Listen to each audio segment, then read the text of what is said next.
tena bino bandeko balandi ya basangwa Congo. Oui, tokutani susu na émission na bino bolingaka mingi o to bengi na kombo ya pièce contre pièce parce que na mission oyo to présentera mingi mingi ezali ba pièce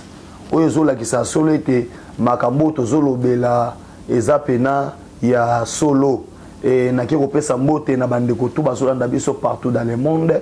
na bosanité mingi mingi ba o bazo soutenir biso na ba effort oyo tozo sala par rapport ya ba actualité aux ezali politique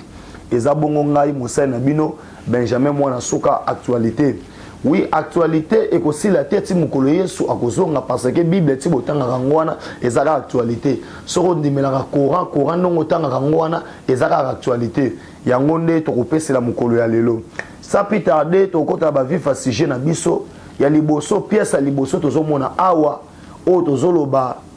les torchons brillent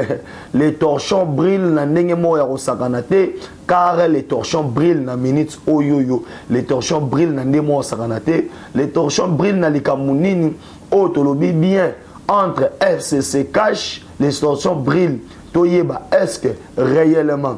toko continuer na coalition ou bien to continuer na coalition te nde na yango to kende kotanga mbala moko balobi la situation devient très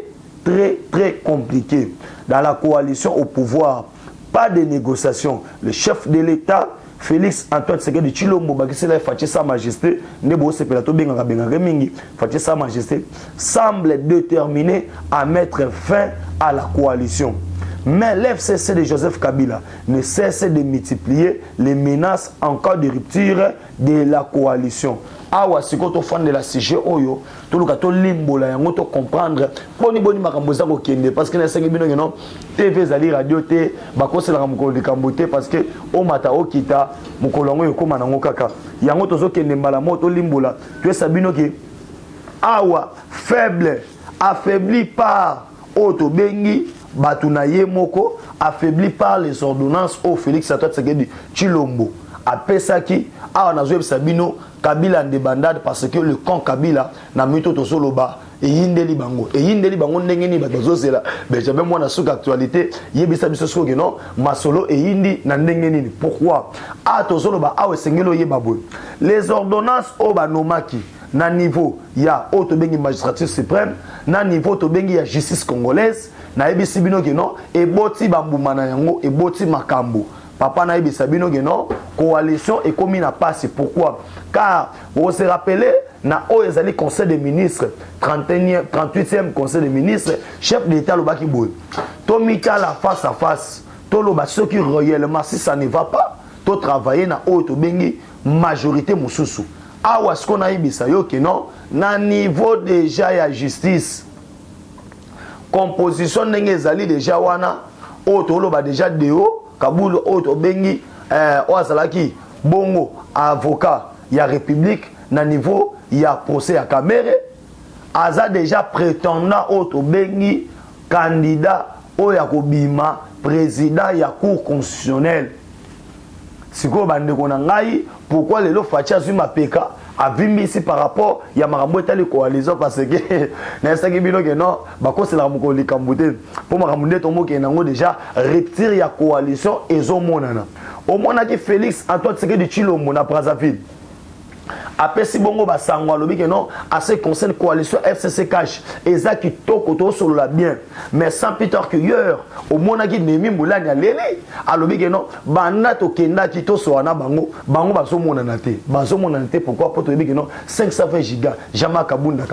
et ça lobaki moko na kolongo Assemblée nationale to remettre fin na coalition oyo coalition a na Zabino etigali ya maloba parce que na mito tozoloba et l'ora malonga ça société Fachi Nundu Kumpala a vu déjà ma solo botas comme amunete okenam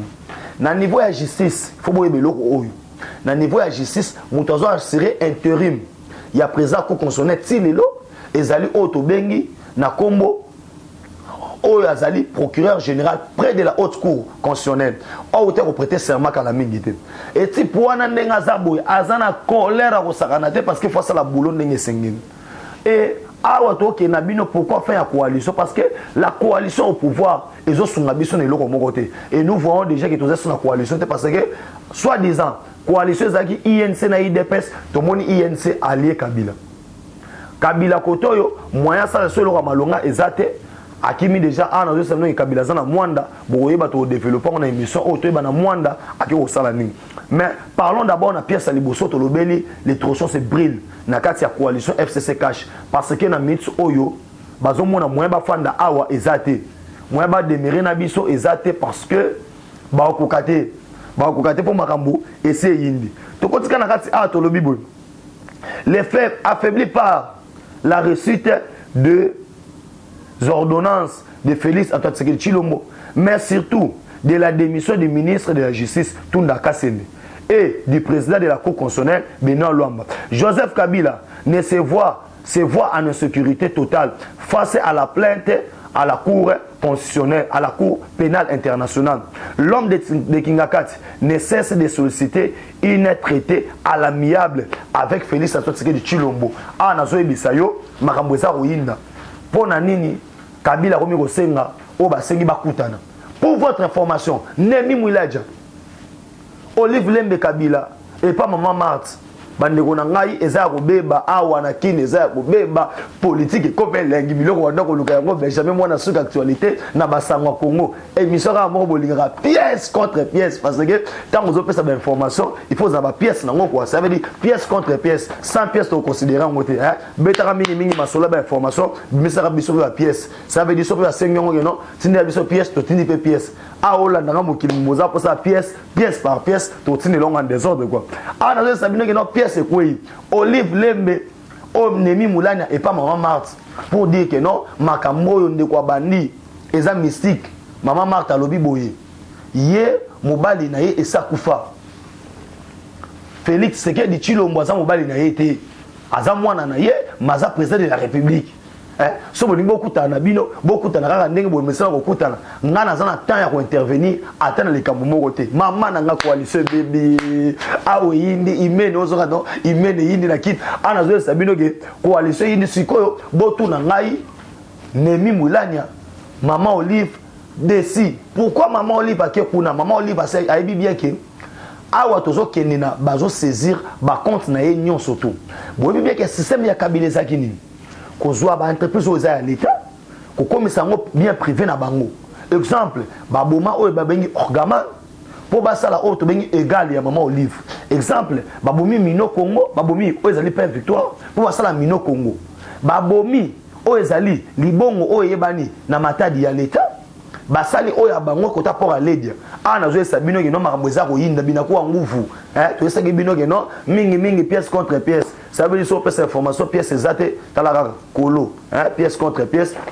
mission bino bolinga mingi yango moni e yinde lié Félix Tshisekedi réalise que Joseph Kabila est distrait entre-temps les combats il combat grâce aux acolytes de Kabila. Maman ngai tala Kabila balie c'est pas batuna yemoko. Awa nazo ebisa yo nzoka nde ba kasi ke belé FCC. Basida ba yaki déjà pas fachi béton pour na koloba ke no to comprendre que non awa mopaya zoba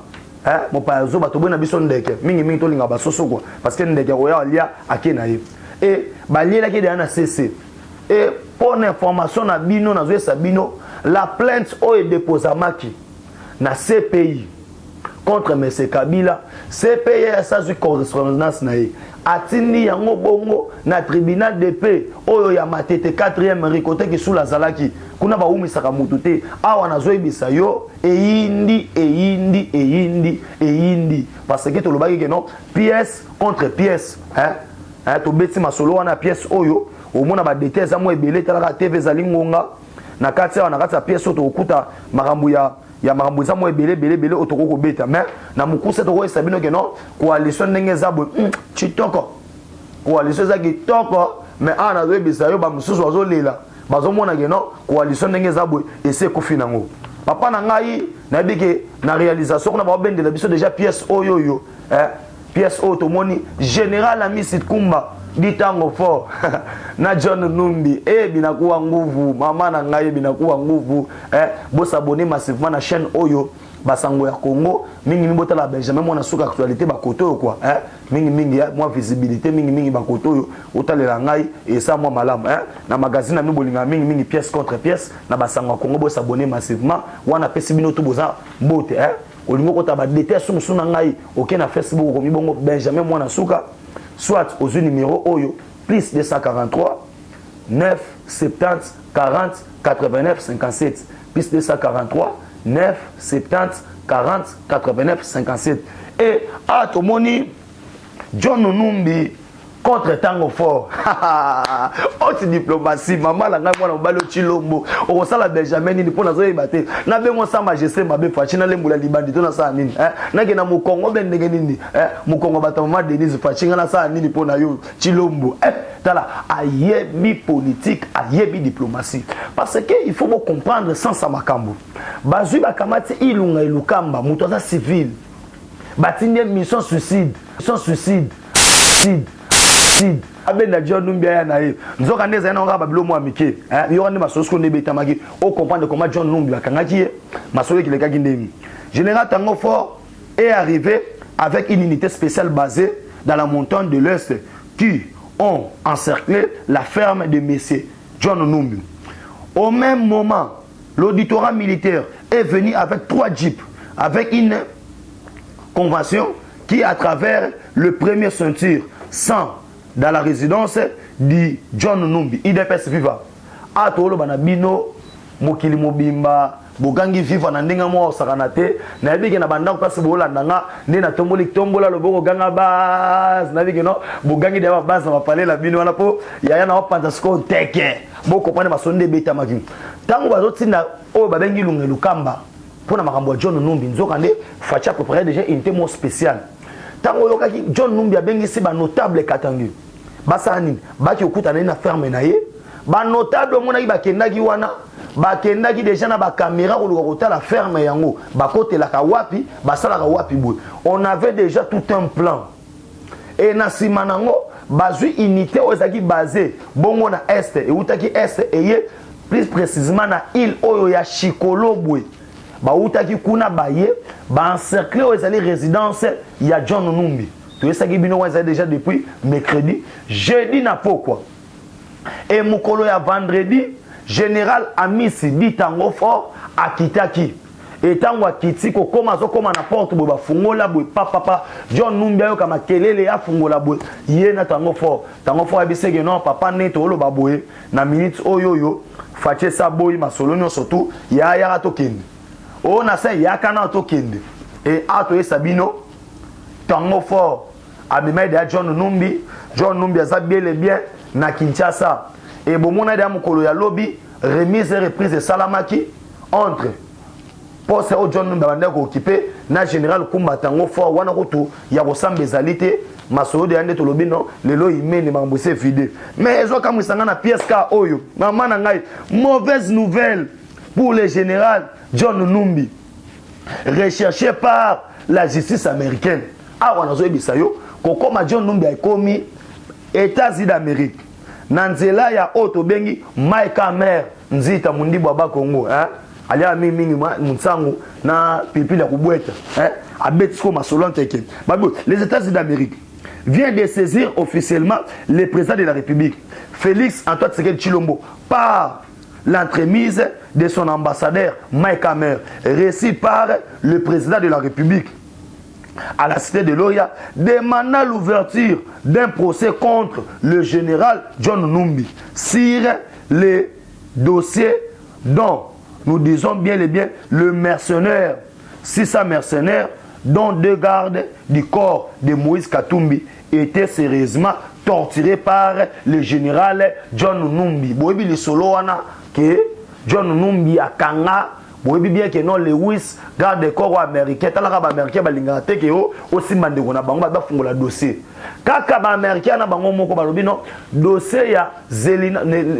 Catalan na oto bengi Michel de Serre il faut fongwa matolu kato yeba banani babomaki le désespoir des Nations Unies mama na ngai place Kabila zaki neta longola bilamba simi mutalo bime o ba luka John Numbi te ba mo luka ngande en désordre ana zo ebisa bino États-Unis d'Amérique John Numbi aza wapi ha bola ndasko politique na saki bino non a to bagi pièce contre pièce pesa information mais mingi yaka na pièce parce que so ba tunyo lelo makabozolo ba wana ozu yango wapi mingi magazine no bolinga mingi na basangwa Congo pièce contre pièce awa kana kata ba pièce o comment que John Numbi tangwaye bakene ndolo te direct na makala sali 2 jours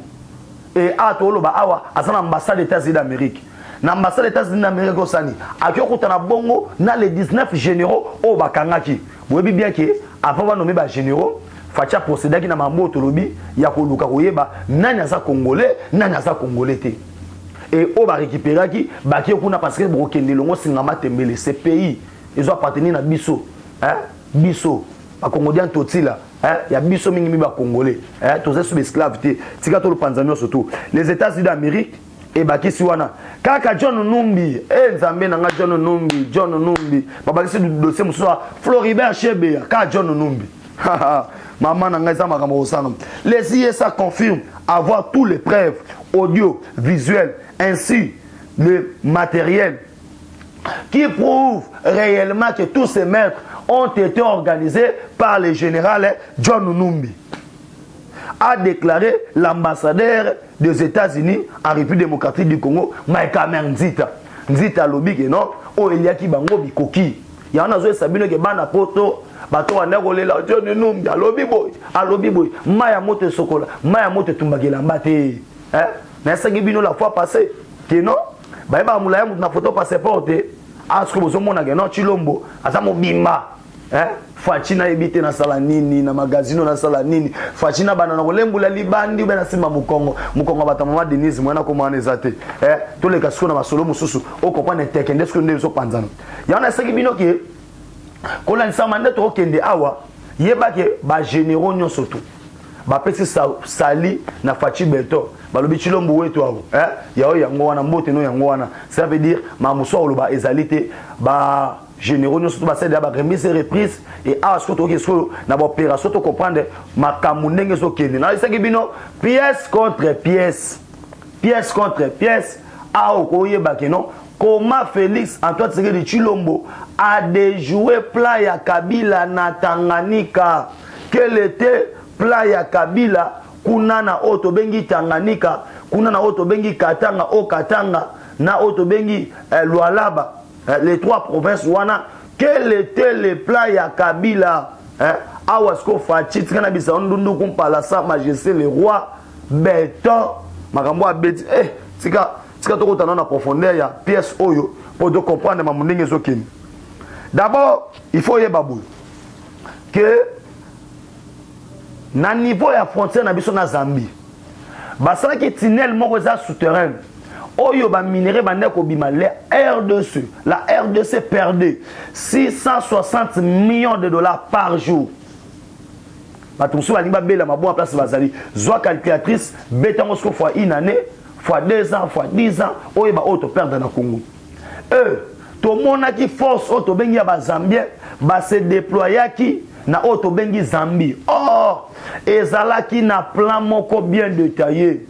Tout le monde qui Zoé Kabila lati teni azo passé revue aux troupes o ezali permis na yete ala tateni ya ba FARDC mais yo rasko le ronde les kaki nzokande basi basoki ba mercenaires wana bazaki appuyé par 2 pays totangi awa Russie na Chine. Quel était leur problème? Awa tozolo ba abobi ki après crise ya Covid-19 et le monde de côté ba crise belé ba passe. Or, il faut qu'on récupère les régions où ils sont les plus riches. Na RDC, où ils sont les Katanga. On devait créer où ils sont les troubles pour permettre à Bango, bazwa ka minerai na Bango na calme et kota na Zambie à partir de Zambie et qui na Bamboka na Bango. Vous voyez bien que pour na haute ça les contrats chinois.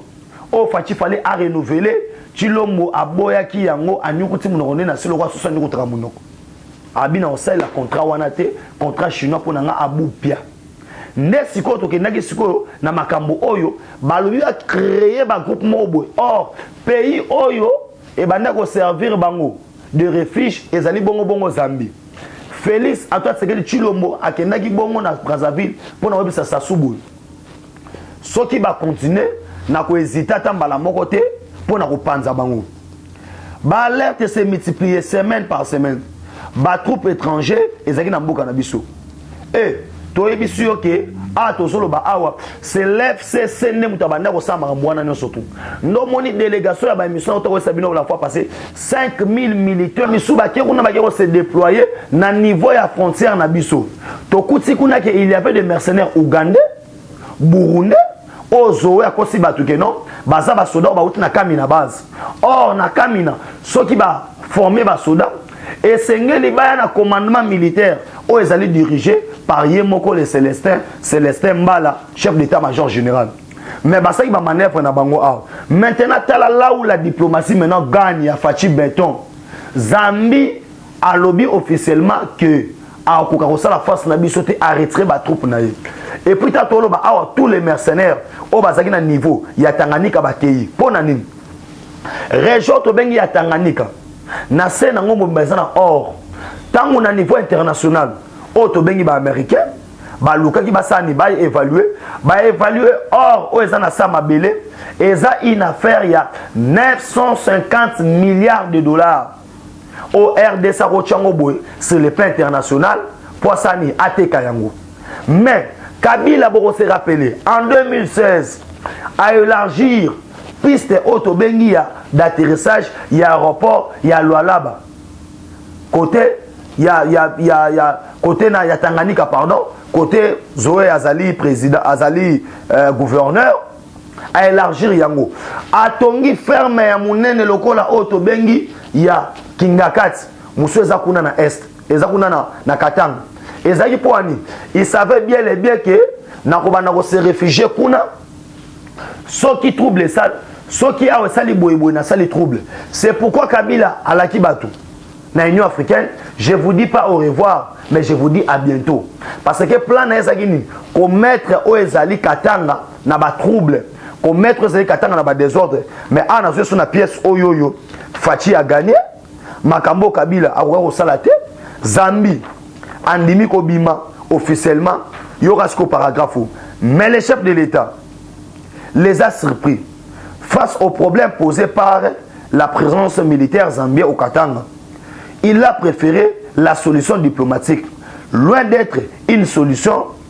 de faiblesse, il s'agit de donner la leçon et de démontrer combien Fachi est mature dans la politique. Avec la diplomatie, Zambie a cédé. Et bon, on a un hélicoptère au Yaki, les États-Unis d'Amérique, 35 hélicoptères au Yaki na Congo, et mené au Babengi frappe ciblée. Boutou pour na remettre ko panza o ezali batinel oyo e banda ko beta na ngambo ya Zambie yango moni geno solution musu ezalite na ngambo ya Zambie kuna masolo eza ko yinda et awa na saki bino pièce contre pièce to koti ko na mozindo to comprendre pourquoi bato musu bazolela a to moni bongo ndeko ba bengi Vital Kamerhe na papa na biso Simon Kimbangu yankamba to moni Félix Antoine Tshisekedi Tshilombo tokoyeba eloko lisoni ebetamaka na nkamba po boyeba lelo bato mosusu baza banani boyeba makambo ezokende ndenge nini tokokende mpe na profondeur wana boyoka nde masoni nde ebetamaki awa sikoyo nazoyebisa yo esengeli oyeba nini esengeli oyeba ke type oyo mpona bango bayebi te pour ceux qui ne connaissent pas comprenons to comprendre boye comprenons d'où est venue la chute de Vital Kamerhe. Lors de la visite du chef de l'État Félix Antoine Tshisekedi Tshilombo à la terre sainte de Kamba, Vital Kamerhe avait par semblant annoncé une pluie afin d'éviter l'entrée du président dans le tombeau de Papa Simon Kimbangu. Et de l'homme de Kamba avait juste lancé avec étonnement IDPS viva place bozale libino na yebike no biskato bozale liwana bozongo sela ba viva na ba parler na bino eza été tango ba kei ba koma na bisika o il fallait ba solola ba kota na mozindo na divinité un ta Vital Kamerhe ya au chef de l'État mbule zo beta libanda moyo kota awa na kati ezate nzoka nde ezalaki ba stratégie na bango. Mais na niveau ya justice ça sengo yebani tokomi na mboka oyo makambo ben touchable esili ba libanais ba chinois ba indien esengeli baya ko répondre na ba acte na bango parce que mboka oyo eko kambama na bato ya bongo te bato ya buzo bate yango tokoluka toyeba masolo eza kende ndenge nini. Et na koti mbala moko na dossier ya Fridolin Ambongo Abbé Chole toluka toyeba masolo ndenge nini ezokende awa na perso balobi boye depuis la prise du pouvoir par Félix Antoine Tshisekedi Tshilombo, les responsables de l'église catholique Fridolin Ambongo, Donatien Chole ne jurent que ne jure que mener une vie dure envers le chef de l'État. Que ceci déplaise à certains, mais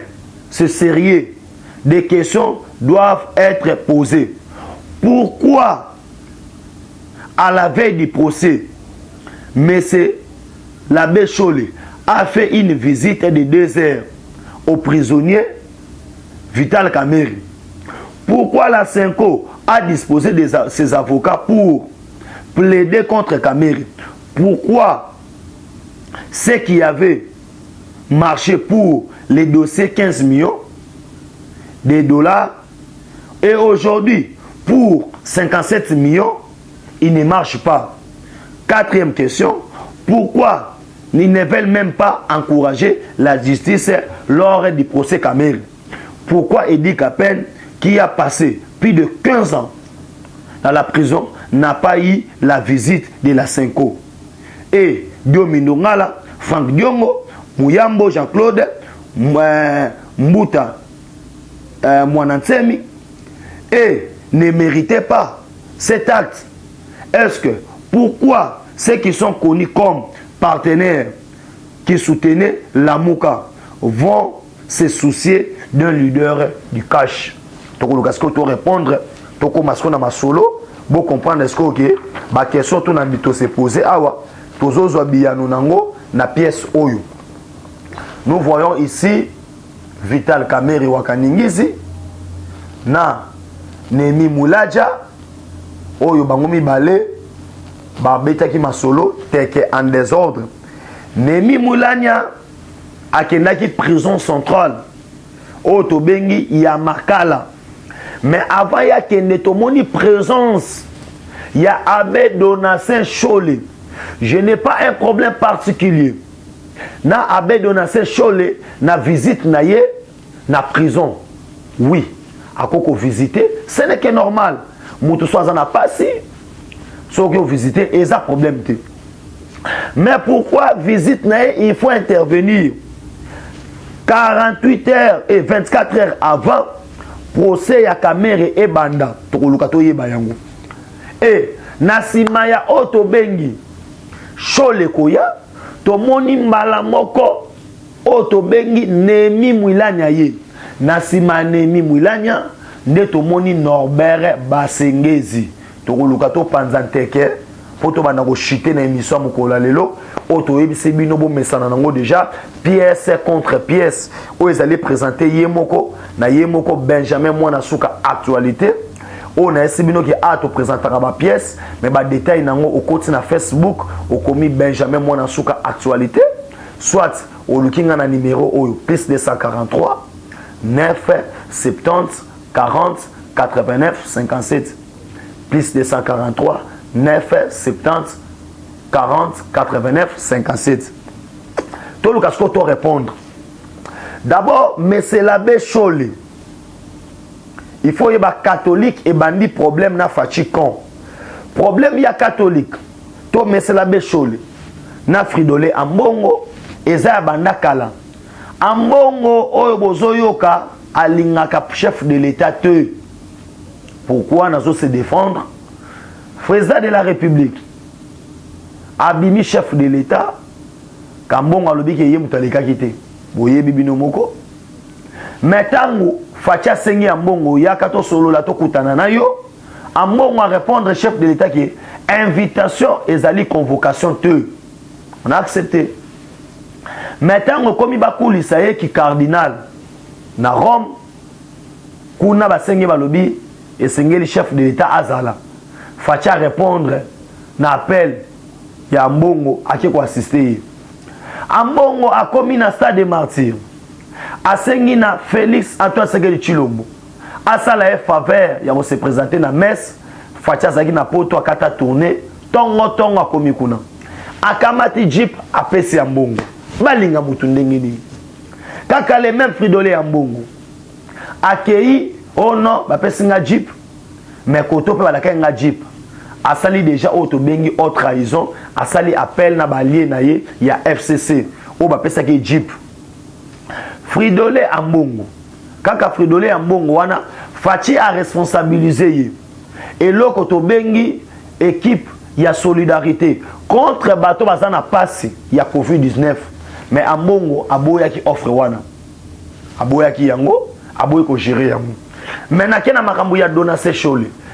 Donacé Chole a kutana na caméra, c'est pourquoi ezali na secret autolobi ya Mbandaka Bikoro. Na Mbandaka Bikoro, il y avait 3 personnes. Nehemi Mwiladja, Vital Kamerhe Wakaningizi, na autobengi Fridolé ambongo. Nazolo bela Chole mais nazonga na ile sabino présence ya Chole pa ya Vital Kamerhe pourquoi? Na Mbandaka Bikoro lobama kinini. Catholique a ebisi autobengi non, Fridolé ambongo a ebiso bengi Nehemi Mwiladja. Pendant 18 ans, boina boto bendana ki mais photo mettre nyo surtout boy. Muto ba bengi Félix Antoine Tshilombo ayoko bomelo so cop. Ya mambwetali gratuité. Na gratuité na ya biso to kufi parce que moyen se retrouver sur Zate. Pour votre information, auto yebite catholique ba pesa ka $6 na mwana nyo surtout. C'est que cardinal azan dozo $6 multiplié par nombre des élèves. Et l'euro ya gratuité et bomeli biso kala mingité facha zocha gratuité université a biso to kufa. Biso faut récupérer pouvoir. Ah PFCC ba bigé non photo sala to solo. Ba solo likuna ba kamati mongo $110 millions. O ba pesa ki o ezali Fridolé ambongo. Et il fallait qu'on mette en place o ezali élimination physique ya chef de l'État. Makambo na zo ba pièce contre pièce prévient o ezali pièce contre pièce. Et mes soeurs, bolinga, hein? Nangi pendana ko benda ba ekoke non, boze la pendana non pièce contre pièce l'équité pour ani na basangwa Congo quoi. Bo s'abonner massivement na chaîne o bo s'abonner, bo kabole mission e panza na mokili mobimba. Pour toi ba sonde ngezoke, hein? Na basangwa Congo. Mingi basangwa Congo quoi. Benjamin mona suka actualité o panza tek. Na esi binoge siko ce que photo kato yeba. Ba solo likuna, même les solo ya quoi faire. Ibeta mana Mbandaka Bikoro. Hein? Côté bagina ba fansa archevêque akuna masolo beta maki bango na bango kuna sikoyo Vital Kamerhe se sent maintenant seul na prison. Pour votre information abanda kozela ke na niveau justice ba betela ta mwa chuki to mona ki bongo tamba ki bakata likamuna yote ku consonner le lobby ya boy na boy facha lobby bino batu ya cour bo sala boulot na bino ba nomination oyo tango yeko bima ba nomination tango yeko bima na sabino ne bomi masolo parce que Kamerhe atali ke bato nyonso to bakondana ki ngai bango ba matisi bango lisusu ngana osuka wapi ne Fridolé na abe Chole Chola ke mbango na prison pour na Kamerhe ke noza calme to kolukela yo loko ni to sala na minute oyo et loko na bango eza ni dialogue et ndo moni 5 oya sambo esaki fachi mokili mobimba ke non ba yibi 15 millions ba komi ko benga dossier ya Kamerhe dossier moko politique mais c'est la Donacé Chole to banga nzambe to banga nzambe bwana sana nzambe na problème na bino particulier te mais nazo ditazande na difficulté na o situer bino te mais c'est la Chole oza mosana nzambe to za politicien yango na biki bana poto to se mobiliser biso tuna Kinshasa awa to kosala marche auto kende tie pas nos apostolique o azali représentant pape na Congo to kende ko déposer mukanda na biso to lobake non on ne veut plus na moto abengi Fridolé ambongo soit batinde la biso o ezali cardinal mususu pour toko risquer population ya kotomboka asimba ba église bobi ke ba église eza protégé moi ba simba ba église eza te ya to bondela bino ke nde to sa bokota contact na ngai boloki boye ba koma to kosala pona marche wana parce que to mobiliser base to kende biso surtout ba Christ catholique to kende ko sa pape ke pape to boye na biso makambo longola biso mutoyo pour to comprendre te comment 5 ans lelo Juge Raphaël Akoufi catholique attend message à condoléances attend ko système na matanga mais awa watomoni 5 ans azo mobiliser ba avocat na ye pona muto za moyibi Vital Kamerhe o ba condamné to moni ba preuve nyonso o zo la que non ayibi bino bozana ba poto na ba France boyibi hotel au Kamerhe sombi eza au conseil sauté mais comment 5 ans to koyeba problème na bango eza nini 5 ans ba mimoi soki non soki na minute oyo po on de ko to bengi Jamal a dit qu'il a un 13 millions de dollars. Et 7 millions de dollars, c'est 57 millions. Il y a un bombe sur le côté, dans la vérité. Il y a Maraboutou Ndengezalaki. Mais Bandeko Balandi, magazine, na bino to émission no bolinga mingi, pièce contre pièce. To kota na mozino poto la kisabino ke. Oto bengi 5 ans ba mobiliser ba avocat na ba pour na Vital Kamerhe. C'est grave. C'est grave. Pour anini bazo baebi ke Vital Kamerhe na mitsu o ya komi mbwa liboma akopoata ba secret nyon surtout et pas chef de l'état akopoata ba secret surtout to yebana ndo moni lobby nango bozo mwande to ke nango bazaki 3 na mbandaka biko ambongo atindi représentant na echole akende mutali boso deuxième lieu to yo mona Nemi Mwilaja ayo kende na prison papa na ngabotika Nemi Mwilaja ki na prison koko makomi na prison wandio bambé na mabanga babambie masuba babambie ba déchets et pas bateau akuta yakuna alobi yo to lingio awate to lingo mona on esika ote et aki akutani na otobengi Vital Kamerhe d'abord abe donation cholo zanga mawa aki okutana mukuna boye na porte chole lungo yo linga ngai chole so sakana ko beta olikof wana be muko wana otobengi avec Pascal Mukuna aboye ko yamba chole abina za posa kutana na ote chole abimina prison batuni oyoko sani ote na yeka visite mo privé visite privé boyo tala moyibi Nemi ayekoya pourquoi Nemi ayekoya ezali na secret moko betama entre otobengi FCC Kabila nandeko babengi Kamerhe bachaki ye pembeni ya fachi pour éliminer chef de l'état physiquement à kokite bon constater que banda koti prison ba ko fasu na présidence té wana bo remarquer yango mais awa nazo ebisa yo complot wana ezali de jouer et pas chef de l'état banda Kamerhe koti makala ba ko fasu na présidence té bino moko allez-y comprendre maintenant mito to lo bana bino et sengeli boye baboye que Nemi a convaincre Kamerhe que non biso to sala ndenge nyo surtout boye beke Kabila yaki akutana na oto bengi Félix Tshisekedi fachi le roi sa majesté po baluka ba solola na makambo Italie libération ya Vital Kamerhe fachi aloba so linga suma mwana osika makasi aboya ki ona mutema moko maintenant mito to loba awawa Nemi akei pour rassurer que non zala na kimia Kamerhe abina o mona clarté nazo mona clarté na makambo yo pour fonga pena bisa ba vérité na ko risquer tana non na sisi na boloko aw vérité za nini to sangana ki to buma chef de l'état et simbité yango moni na sima ya Kamerhe na sima Nemi ko na prison to moni lobi nango Norbert Basengezi pe akendaki prison Basengezi ake prison ake kosala nini Basengezi batindaki akende koboma ah oui Vital Kamerhe pour tracer kalate malheureusement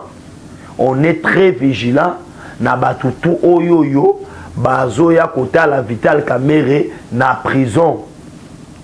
ba contrôlaki ba kanga belno swanga sale mabe papa Kamerhe le temps yango yo oyambola masumu na yo po INC baboyi na bango kolata o ezali responsabilité à Vital Kamerhe yango zo mona siko il y a une coalition tobengi Lamuka FCC Lamuka FCC na INC etininga mbala moko etininga mamona banda ko chite pona ko betela bino catholique azana schéma ya dialogue bana poto to kondima dialogue ata mukete to boyi dialogue na balolenge na ngonyo sotu na pièce o kaka awa tozomona awa na pièce oyo na lakisaki bino que Jean-Pierre Bemba akendaki bongo kokutana na oto bengi Mike Hammer na résidence na ye tango akokutana na Mike Hammer pona Jean-Pierre Bemba Mike Hammer oyambe ye moko asutuka bo autour d'une table bafandi oto bengi Jean-Pierre Bemba François Béa Ouazali conseiller spécial à chef de l'État en matière de sécurité na l'infatigable Marcel Biomba Bemba asengi oto bengi Mike Hammer nzita mundibwa ba Congo toso na pembeni abito so na pembeni te toso le mamoka awa oh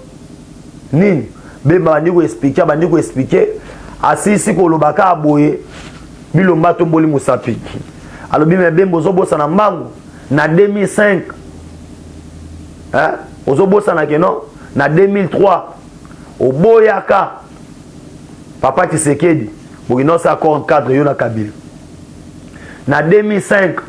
olobaka oya komananzia bo oboma olingo assassiné chef de l'État opona Fayulu awa place na yo awa ezate parce que catholique azobeta auto bengi dialogue na kati ya dialogue wana chef de l'État fa de sika moko on ne veut pas de dialogue parce que quand c'est dessiné na ken actualité à souka pour que non Joseph Kabila n'a pas commis un crime contre l'humanité. Son départ pour la Cour pénale internationale n'est pas acceptable. Tomoni awa Jeannette Kabila ndeko ya Joseph Kabila a commis kolela pona ndeko na CPI. Ana Joseph Sabino ilunga ilukamba asa beti carte na ye boyebi ke masoto ebetama ki ilunga yebaki yango ilunga bimi bushibe na kata conseil de ministre et ilunga kala mingi te azo voyager pour que ne ba soins médicaux kokende ilunga ki ne ba soins médicaux kokende surtout yango wana les gouvernements kozala censé des missionnaires Jani Mabunda nazo kebisa pona balasuka chef d'état zakaba na ote Jani Mabunda hein ngai bato obamaka chef de l'état na peut se sous respecter le rôle ngo manqué chef de l'état ngape na ozon sur la place na yo chef d'état zakaba na ote toze la bino nde bolobi ke non Rosa Malonda ou rien pona bino moni Rosa Malonda chef d'état ça lobaki déjà bino mona Rosa Malonda to kuta na bino bokuta na biso na nzela na bino hein to bandi da ko chiter pona loka ko lakisa bino ke non mambo elunga lukamba elekaki penda kitoko makasi pona conseil de ministre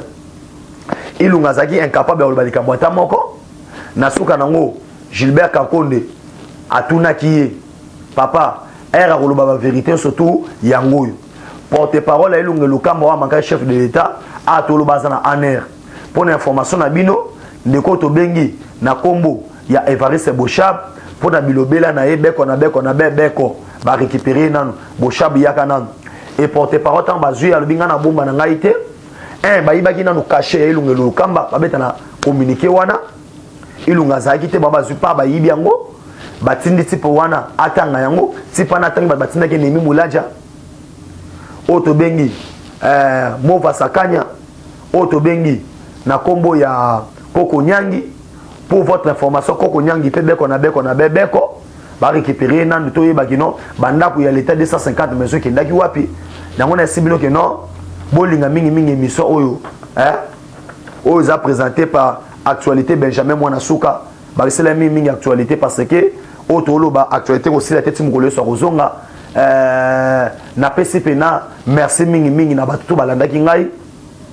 na musika et na pesi mbote na bino nyonso tukutanga bakombo na kokate parce que ko risquer natanga bakombo bisusu na natanga te mais na singa bo s'abonner massivement bo partager émission oyo bo aimer yango bo partager yango pena na yo ka pena que non émission oyo pena ke ozaki pièce contre pièce et landa magi pene yo ka magi pena po babo zino masolo ezali awa mais soza poso ko tananga en contact lisusu parce que talaka TV ezali ngonga okoti bongo na Facebook na yo okomi Benjamin Mwanasuka au mona ngana bimi wana otindi demande na répondre ngana des autres soit OK na WhatsApp obeti plus 243 code mboka plus 243 9 70 40 89 57 plus 243 9 70 40 89 57 so mo mona nga pena boye na bimbi na ba TV na bino c'est parce que na sima caméra le boko trépied muta filmaka filma Yesu Arnaud azaki na biso wana yemta saige no bilili ya boye bozango lisusu yango tokutani na mikolo ezali koya bino surtout nzambaza na bino toyebi ke no bitumbo tozo mene ezali pona mboka na biso la République démocratique du Congo et tokutana na mokolo ezali koya na émission no bolinga makasi pièce contre pièce. Ciao. Eshima, votre magazine qui bat au rythme de l'actualité. Retrouvez la nouvelle édition. Exclusivité, l'an 1 des Basseyane Nanga. Métamorphose et décollage de la province du Haut-Ouélé. À la manœuvre, Christophe Nanga. Avec abnégation et patriotisme, les gouverneurs Basseyane est déterminé à lancer la province du Haut-Ouélé sur la voie du développement intégré.